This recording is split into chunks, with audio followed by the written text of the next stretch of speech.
என்னங்க? நான் கிளம்புறேன் சௌமியா. வெளியூர் வேலையில வேணாங்க. இங்கேயே திருவண்ணாமலையில ஏதோ ஒரு வேலையை பார்த்துட்டு என் கூடவே இருந்துருங்க. நான் படிச்ச படிப்புக்கு இந்த ஊர்ல எங்க சௌமியா வேலை இருக்கு? இங்க இருக்கிற எம்பி எல்லாம் எந்த ஒரு நல்லதுமே பண்ணதில்லை. நம்ம திருவண்ணாமலைக்கு எந்த ஒரு வேலை வாய்ப்பும் யாருக்குமே வாங்கி கொடுத்ததில்ல. இந்த ஊருக்கு விடிவு காலம் பிறக்குமாங்கிறதே சந்தேகமா இருக்கு சௌமியா. நான் கிளம்புறேன். இந்த நிலை மாற திருவண்ணாமலையில் தொழில் நிறுவனங்கள் உருவாக, வேலை வாய்ப்புகள் பெருக, இளைஞர்களின் எதிர்காலம் ஒளிமயமாக தேசிய ஜனநாயக கூட்டணி வெற்றி வேட்பாளர் அஸ்வத்தாமன் அவர்களுக்கு தாமரை சின்னத்தில் வாக்களிப்பேன். ஓட ஓட விரட்டுவோம் அப்படின்னாரா முதலமைச்சர்? RSS பிஜேபிய ஓட ஓட விரட்டுவோம் அப்படின்னாரா?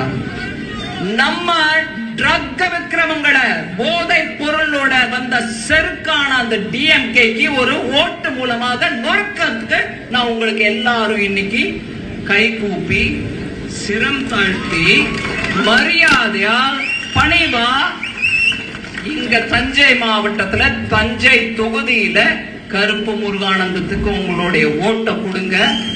அந்த செருக்க நொறுக்குங்க.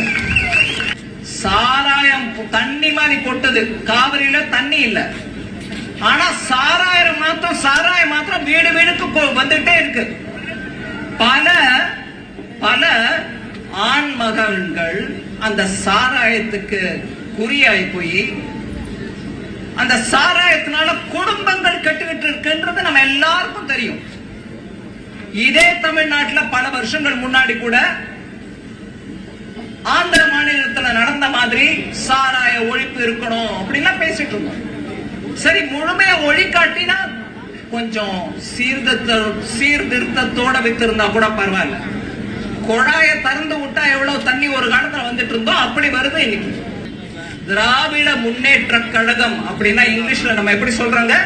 டிஎம்கே சொல்றோமா? திராவிட முன்னேற்ற கழகம். அது ட்ரக் முன்னேற்ற கழகமா மாறிடுச்சு. நம் இளைய தலைமுறைகளை ஒரே 10-15 வருஷத்துக்குள்ள மொத்தம் அழிச்சிடும். அந்த ட்ரக்கோட பிரபாவம் அப்படிப்பட்டது. ஓட ஓட விரட்டுவோம் அப்படின்னாரா முதலமைச்சர்? RSS பிஜேபிய ஓட ஓட விரட்டுவோம் அப்படின்னாரா? நம்ம ட்ரக் விக்கிரமங்களை போதை பொருளோட வந்த செருக்கான அந்த டிஎம்கேக்கு ஒரு ஓட்டு மூலமாக நொறுக்கிறதுக்கு நான் உங்களுக்கு எல்லாரும் இன்னைக்கு கை கூப்பி சிரம் தாழ்த்தி மரியாதையா பணிவா இங்க தஞ்சை மாவட்டத்துல தஞ்சை தொகுதியில கருப்பு முருகானந்தத்துக்கு உங்களுடைய ஓட்டை கொடுங்க. அந்த செருக்க நொறுக்குங்க. பிரதமர் மோடியை கேள்வி கேட்கறதுக்கான அந்த அகந்தையை நம்ம நொறுக்கணும். 30,000 கோடி அவங்க அமைச்சரை சொன்ன பிறகும் பதில் கொடுக்காம இருக்கிற அந்த அகந்தையை நம்ம நொறுக்கணும். போதை பொருள் மூலமாக வந்த அகந்தை செருக்க ஓட்டு மூலமா நொறுக்கணும். நம் பாரத நாட்டில் மாத்திரம் அல்லாமல் தென்கிழக்கு நாடுகள்ல கூட இன்னைக்கு தஞ்சாவூர் பெரிய கோவில் இங்க தஞ்சையில இருக்குன்னா கம்போடியால இருக்கக்கூடிய ஆங்கர் வாட் கூட இதேதான். நம் மண்ணில் பிறந்து நமது அரசர்களான சோழர்கள் அங்கேயும் சென்று அமைதியான முறையிலே கட்டாயப்படுத்தி பலவந்தப்படுத்தி யாரையும் மாற்றாமல் அவர்கள் அரசாண்டார்கள். அப்பேற்பட்ட தஞ்சாவூர் மண்ணில பல முக்கியமான சரித்திரத்தில் இடம்பெற்ற பெரிய எழுத்தாளர்களும் சங்கீதம் பாடக்கூடியவர்களும் இசையமைப்பாளர்களும் இன்னும் எழுத்தாளர்களும் தமிழ் என்றால் சங்க தமிழ், மதுரை என்றால் தமிழை வளர்த்த மிகப்பெரிய ஒரு ஊர் தஞ்சாவூர். அந்த மண்ணில இன்னைக்கு நின்று கொண்டு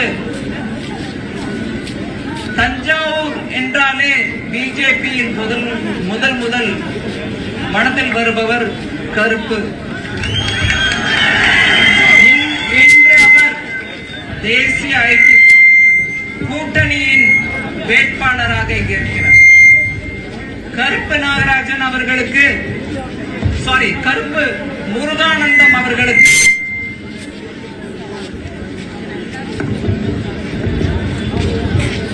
இன்றில்லை, ஒரு 5-6 வருஷங்கள் முன்பு இங்க ஒரு பெரிய புயல் நடந்து அதுல விவசாயிகளுக்கும் மக்களுக்கும் நிறைய நஷ்டம் அடைஞ்ச போது ஊரா கரண்ட் இல்லாத போது டீசல் சப்ளை பண்ணிக்கொண்டு கிராமமா அலைஞ்சவர் நம்ம முருகானந்தம். நான் அப்ப வந்திருந்தேங்க. மோடி ஐயா சொன்னார், தஞ்சாவூர்ல பெரிய இழப்பா இருக்கு, நீங்க போய் பார்த்துட்டு எனக்கு ரிப்போர்ட் கொடுங்க. அப்ப பார்த்த போது மின்சாரம் தடைப்பட்டிருந்தது, எலக்ட்ரிக் போல்ஸ் எல்லாம் கீழே விழுந்திருந்துச்சு. இருந்தாலும் பக்கத்தில் இருக்கக்கூடிய பெட்ரோலியம் நேச்சுரல் கேஸ் அவங்க ஸ்டோரேஜ், பெட்ரோலியம் மினிஸ்ட்ரி, மத்திய அரசின் பெட்ரோலியம் மினிஸ்ட்ரியோட ஸ்டோரேஜ் டேங்க்ல இருந்து நம்மளுக்கு இங்க சப்ளை பண்ண வச்சு தஞ்சாவூர்ல இருட்டு இல்லாம டீசல் விளக்குகள் மூலம் வெளிச்சத்தை கொண்டவர். அதுக்கு உடனடியா நிறைய ரிலீஃப் அப்போ நாங்க எடுத்து கொடுத்தது மக்களுக்கு போய் சேர்ந்துச்சு. அந்த எலக்ட்ரிக் ஸ்தம்பங்களை எல்லாத்தையும் கிராமத்திலேயே இருந்த அந்தந்த கிராமத்து மக்களோட பேசி அதை முதல்ல சரி பண்ண வேண்டிய வேலையெல்லாம் பிஜேபி தொண்டர்கள் அங்கங்கே செய்து வந்தனர். அதை தவிர தென்னை மொத்தம் அழிஞ்சு போயிடுச்சு. இனிமே தென்னை எப்படி வளர்ப்போன்ற அந்த சந்தேகம் மக்கள் மனசுல வந்த போது எங்கெங்க இருந்தோ கர்நாடகால இருந்து, கோவால இருந்து, மகாராஷ்டிரால இருந்து தென்னை பிள்ளைகளை எடுத்துட்டு வந்து இங்க கிராமத்துல டிஸ்ட்ரிபியூட் பண்ணாங்க. இப்படியாக தஞ்சை மண்ணிலே நல்ல காலம் நல்ல சமயத்துல மாத்திரம் இல்லாம கஷ்டம் வந்த போது, மக்களுக்கு இடர் வந்த போது இங்கேயே மக்களுடன் மக்களா இருந்து செயல்பட்டவர் நம்ம கருப்பு முருகானந்தம். அதனால இன்னைக்கு தோழமை கட்சிகள், நான் ஒவ்வொரு பேரா எடுத்து தோழமை கட்சிகள் அவங்க இங்க நம்மளோட கூட இருக்காங்கன்னு சொல்லல, டைம் எடுக்குது. அதனால நான் ஒவ்வொருத்தரும் இங்க இருக்கிறவங்க ஒவ்வொரு தலைவர்களுக்கும் நன்றி சொல்லி அவங்களுடைய ஒத்துழைப்பால் தமிழ்நாட்டிலே ஒரு பெரிய மாறுதல் ஏற்பட வேண்டும். மக்களின் மனதில் இருக்கிறது, மக்கள் மனசுல இருக்க அந்த மாறுதல் வரணும்னு. ஆனா அந்த மாறுதலை நீங்க எப்படி எங்களுக்கு செய்து காண்பிப்பீங்க அப்படிங்கிறதுக்கு தான் தோழமை கட்சிகளோட எல்லா ஊர்லயும் உண்மையை எடுத்து சொல்றோம். இங்க உண்மைக்கு புறம்பாக நிறைய விஷயம் இங்க பேசுறாங்க. நான் தஞ்சை மாவட்டத்துல நின்று, தஞ்சை நகரத்துல நின்று சில விஷயங்களை பேசுறேன். கச்சத்தீவு விஷயத்தை ஏன் இப்ப எடுக்கிறீங்க அப்படின்னு கேக்குறாங்க. அதுல ஒரு முக்கியமான அம்சத்தை மக்கள் பேசணும், அதை பத்தி சர்ச்சை விவாதம் இருக்கணும். கச்சத்தீவை மாத்திரம் தாரவாத்தது இல்ல, ட்ரெடிஷனல் ஃபிஷிங் ஏரியாஸ் அப்படின்னு இருந்தது. பரம்பரை நம்ம மீனவர்கள் செய்து கொண்டிருந்த இடம்.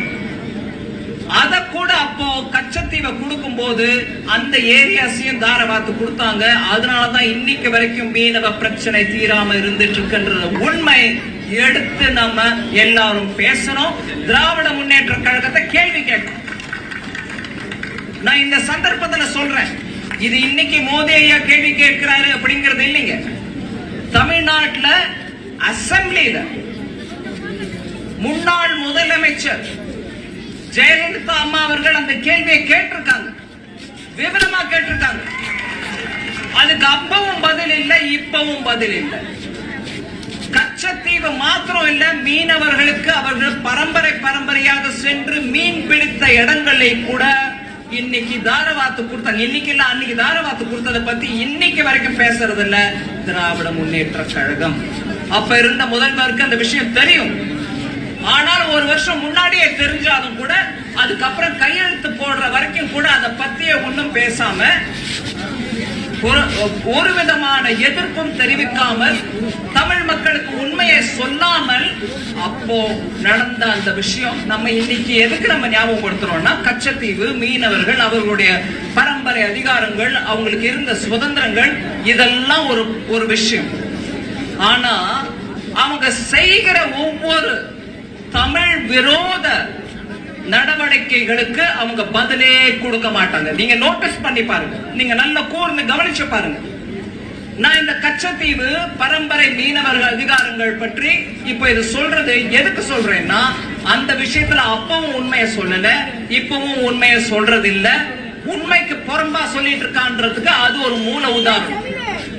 இரண்டாவது உதாரணம், சமீபத்துல அவங்க கட்சியோட சேர்ந்த அமைச்சரா இருந்து ஒரு இடத்துல சொன்னாங்க 30,000 கோடி வரைக்கும் சம்பாதிச்சிட்டாங்க அந்த குடும்பம். அந்த பணத்தை எங்க வைக்கிறதுன்னு தெரியாம அலைஞ்சிட்டு இருக்காங்க குடும்ப உறுப்பினர்கள் அப்படின்னு அமைச்சரா இருந்தவர் ஒருத்தர் சொன்னார். நம்ம எல்லாருக்கும் தெரியாது, தெரியுமா? தெரியாதா? உரக்க சொல்லுங்க. நம்ம ஊடக நண்பர்கள் தெரியும், தெரியும். அத பத்தி கேள்வி கேட்டாங்க. என்னங்க அவரு உங்க அமைச்சர் அப்படி சொல்லிட்டாரு, அதுக்கு நீங்க ஒண்ணும் பதிலே கொடுக்கலையே, 30,000 சம்பாதிச்சீங்களா, அதை எங்க வைக்கிறதுன்னு தெரியாம அலையறீங்களா, குடும்ப உறுப்பினர்களே அலையறாங்களா அப்படின்னு கேட்டாங்க. அதுக்கும் இன்னைக்கு தேதி வரைக்கும் குடும்பத்தில இருந்து பதில் இல்லை. ஒரு நல்ல சமயம் பார்த்து அந்த அமைச்சரை வேற இடத்துக்கு அனுப்பி வச்சுட்டாங்களே தவிர நம்மளுக்கு பதில் கொடுக்கல. கொடுத்தாங்களா பதில்? இல்ல. இது இரண்டாவது உதாரணம். அவங்க செய்யற தப்பு, அவங்க செய்யற மக்கள் விரோத செயலுக்கு இப்ப வரைக்கும் அவங்க பதில் கொடுக்க மாட்டாங்க. மூணாவது, சாராயம் தண்ணி மாதிரி கொட்டது, காவிரியில தண்ணி இல்ல, ஆனா சாராயம் மாத்திரம் வீடு வீடுக்கு வந்துட்டே இருக்கு. பல ஆண் மகன்கள் அந்த சாராயத்துக்கு குறியாய் போய் அந்த சாராயத்தினால குடும்பங்கள் கெட்டுக்கிட்டு இருக்குன்றது நம்ம எல்லாருக்கும் தெரியும். இதே தமிழ்நாட்டில் பல வருஷங்கள் முன்னாடி கூட ஆந்திர மாநிலத்தில் நடந்த மாதிரி சாராய ஒழிப்பு இருக்கணும் அப்படின்லாம் பேசிட்டு இருந்தோம். சரி, முழுமையா ஒழிக்காட்டினா கொஞ்சம் சீர்திருத்தத்தோட வித்திருந்தா கூட பரவாயில்ல. குழாய திறந்து விட்டா எவ்வளவு தண்ணி ஒரு காலத்துல வந்துட்டு இருந்தோம் அப்படி வருது இன்னைக்கு. அதையே சீர்திருத்த முடியல. இன்னைக்கு போதை பொருள்களை டன்னா கொட்டுறாங்க ஊர்ல. இதுலயும் அந்த குடும்பத்துக்கு சம்பந்தம் இருக்குன்றது பட்ட வெளிச்சமா வந்திருக்கா? எல்லாருக்கும் தெரியுமா? ஊடகங்களும் அதை பத்தி பேசுதா? கேள்வி ஊடகங்கள் பேசல. சரி, நீங்க சொல்றீங்க, நான் சொல்ல. ஊடகங்கள் பேசுதா? கேள்வி கேட்கிறாங்களா? நம்ம இப்ப கேள்வி கேட்கிறோமா? பிரதமர் ஐயா கேள்வி கேட்டாரா? பதில் வந்துச்சா? இது மூணாவது. கச்சத்தீவு பாரம்பரிய மீனவர் அதிகாரம் போச்சு. அதுக்கு அன்னைக்கும் பதில் இல்ல, இன்னைக்கும் பதில் இல்ல. 30,000 கோடி சம்பாதிச்சிட்டோம், அது எங்க வைக்கணும்னு தெரியாம அலையறாங்கன்னு சொல்லி அவங்க அமைச்சரே சொன்னதுக்கு இன்னைக்கும் பதில் இல்ல, அப்பவும் பதில் இல்ல, எப்ப வருமோ பதில் தெரியல. இதெல்லாம் டைரக்ட்லி அந்த குடும்பத்தை சேர்ந்தது. ஆமாங்களா? உங்களை சேர்ந்ததா? என்ன சேர்ந்ததா? மோடி ஐயாவை சேர்ந்ததா? பதில் சொல்ல வேண்டியவங்க யாரு? அவங்க. இந்த போதை பொருள் விஷயத்துல அந்த குடும்பத்தோட டைரக்ட் சம்பந்தம் இருக்குன்றது நம்மளுக்கு பலவித ஊடகங்கள் மூலமும் ஸ்டேட்மெண்ட்ஸ் மூலமும் தெரியுது. எப்படி? அதுல இருந்து வந்த போதை பொருள்களை வித்த ஆதாயத்திலிருந்து அந்த குடும்பத்துல ஒரு உறுப்பினரை வச்சு சினிமா தயாரிச்சாங்கன்ற செய்தி வருது. நான் பேர் எடுக்கல, அந்த ஆணோ பெண்ணோ அவங்க பேரை நான் எடுக்கல. சினிமா எடுத்தாங்களா? போதை பொருள் இருந்து வந்த ஆதாயத்தை வச்சு எடுத்தாங்களா? யாரு பதில் சொல்லணும்? அவங்களுக்கும் அந்த போதை பொருள் வாங்கி விற்கிறவருக்கும் சம்பந்தம் இருக்கா இல்லையான்னு அந்த குடும்பமா இல்ல நீங்களா? கோபாலபுரம் குடும்பம் பதில் சொல்லணுமா? கோபாலபுரம் குடும்பம் இன்னைக்கு வரைக்கும் பதில் சொல்லிச்சா? அவங்களுக்கும் அந்த போதை பொருள் விற்கிறவங்களுக்கும் அந்த குடும்பத்துக்கும் குடும்ப உறுப்பினர் சிலருக்கும் சம்பந்தம் இருக்கா இல்லையா அப்படின்னு முதல்வர் பதில் சொல்ல வேண்டுமாய் நான் கேட்டுக்கிறேன். நீங்க எல்லாம் என்னோட சம்மதமா? முதல்வர் பதில் சொல்ல வேண்டும். அதே மாதிரி இளைய தலைமுறை தலைவர், டெபுட்டி சீஃப் மினிஸ்டர் எல்லாத்துக்கும் முன்ன வந்து பதில் கொடுப்பாரு, முன்ன வந்து என்ன இப்படி அப்படி இப்படி பேசுவார். அவர் மனசை திறந்து ஃப்ரீயா பேசுறவரு இன்னைக்கு போதை பொருள் விஷயத்துல ஏன் முன்னுக்கு வர மாட்டேங்கிறாரு? வரணுமா இல்லையா? எனக்கு மனசுல தோணுது, போதை பொருள் மூலமா வந்த செருக்கு ஓட்டு மூலமா நொறுக்கு. நான் திருப்பி ஒரு தடவை சொல்றேன், போதை பொருள் மூலமாக திராவிட முன்னேற்ற கழகத்துக்கு வந்த செருக்கு ஓட்டு மூலமா நொறுக்கு. ஓட்டு மூலமா நொறுக்கு. திராவிட முன்னேற்ற கழகம் அப்படின்னா இங்கிலீஷ்ல நம்ம எப்படி சொல்றாங்க? டிஎம்கே சொல்றோமா? திராவிட முன்னேற்ற கழகம். அது ட்ரக் முன்னேற்ற கழகமா மாறிடுச்சு. நம் இளைய தலைமுறைகளை ஒரே 10-15 வருஷத்துக்குள்ள மொத்தம் அழிச்சிடும். அந்த ட்ரக்கோட பிரபாவம் அப்படிப்பட்டது. அதுல ட்ரக்ல இருந்து சம்பாதிச்சு அந்த ஆதாயத்தை கூட சேர்த்துக்கிட்டு என் குடும்பம் வளருமே தவிர தமிழகத்தில் இருக்கக்கூடிய இளைய தலைமுறை எக்கேடு கெட்டால் எனக்கு என்ன அப்படிங்கிற அந்த அளவுல இன்னைக்கு இருக்கக்கூடிய அந்த போதை பொருள் மூலமாக வந்த செருக்கு ஓட்டு மூலமா நொறுக்கு. நீங்க இனிமே இந்த வார்த்தைகளை மறந்துடாதீங்க. போதை பொருள் மூலமாக வந்த செருக்கு ஓட்டு மூலமா நொறுக்கு. தாமரைக்கு ஓட்டளிங்கள், தாமரைக்கு ஓட்டளிங்கள். டிஎம்கே ட்ரக் முன்னேற்ற கழகத்தை நொறுக்குங்கள். ஓட ஓட விரட்டுவோம் அப்படின்னாரா முதலமைச்சர்? ஆர்எஸ்எஸ் பிஜேபியை ஓட ஓட விரட்டுவோம் அப்படின்னாரா? நம்ம ட்ரக் விக்கிரமங்களை போதை பொருளோட வந்த செருக்கான அந்த டிஎம்கேக்கு ஒரு ஓட்டு மூலமாக நொறுக்கிறதுக்கு நான் உங்களுக்கு எல்லாரும் இன்னைக்கு கை கூப்பி சிரம் தாழ்த்தி மரியாதையா பணிவா இங்க தஞ்சை மாவட்டத்துல தஞ்சை தொகுதியில கருப்பு முருகானந்தத்துக்கு உங்களுடைய ஓட்டை கொடுங்க. அந்த செருக்க நொறுக்குங்க. இன்னும் எத்தனையோ பேசுறதுக்கு இருந்தாலும் முக்கியமாக தேசிய நலனுக்கோசம் கச்சத்தீவு விஷயமும் மீனவர்கள் விஷயத்திலையும் அவங்க பதில் சொல்ல இருக்க பிரதமர் மோடியை கேள்வி கேட்கறதுக்கான அந்த அகந்தையை நம்ம நொறுக்கணும். 30,000 கோடி அவங்க அமைச்சரை சொன்ன பிறகும் பதில் கொடுக்காம இருக்கிற அந்த அகந்தையை நம்ம நொறுக்கணும். போதை பொருள் மூலமாக வந்த அகந்தை செருக்க ஓட்டு மூலமா நொறுக்கணும். வந்தே மாதரம். பாரத் மாதா கி, பாரத் மாதா கி. நல்ல சத்தமா கோபாலபுரம் வரைக்கும் போனோம். பாரத்